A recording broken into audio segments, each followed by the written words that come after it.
সবাই ভিডিও করে দেখি, সবাই 3 থেকে 4 বছর, 5 বছর, 1 বছর, কেউ না কেউ খুব তাড়াতাড়ি সফলতা অর্জন করে, কেউ 5 বছর 10 বছরেও সফলতা অর্জন করতে পারে না।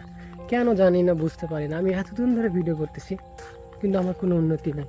ফ্যামিলির কথা, বাবা মায়ের কথা, ছোটো ভাইয়ের কথা, বোনের কথা, ফ্রেন্ডের কথা, যে তোর দ্বারা কোনো কিছু হবে না। এত ভিডিও করি, একটা ভিডিওতে লাইক করে না। কোনো মতে কেউ যদি ভিউ দেয় তাও মানে কেউ যদি ভিডিওটা দেখে তো ফুল দেখে না।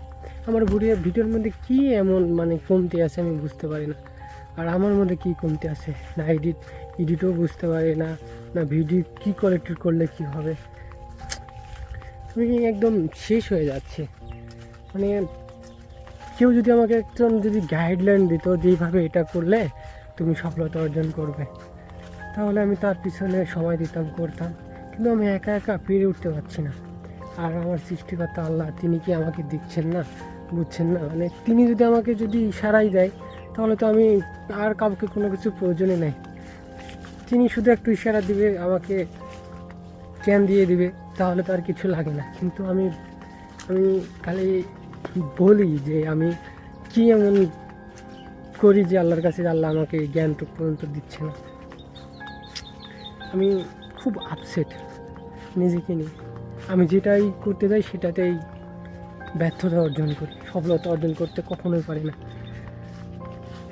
আমি বড্ডই ক্লান্ত, বয়স অনেক হলো, দেখছেন দেখছেন তো বড় হয়ে গেছে। টেনশনে কোনো সেভও করি না, কোনো কিছু করি না, নিজের কেয়ারও রাখতে পারি না।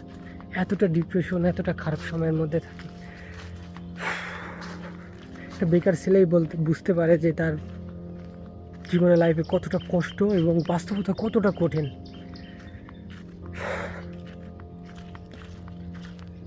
মানুষ কখন নিজের সৃষ্টিকর্তাকে বলে যে আমি আর পারছি না, আমাকে তুলে না।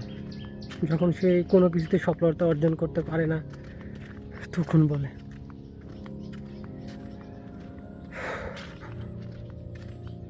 আর কত ধৈর্য ধরবো, এভাবে নিতে পারছি না। শেষ, ক্লান্ত, একদম ক্লান্ত।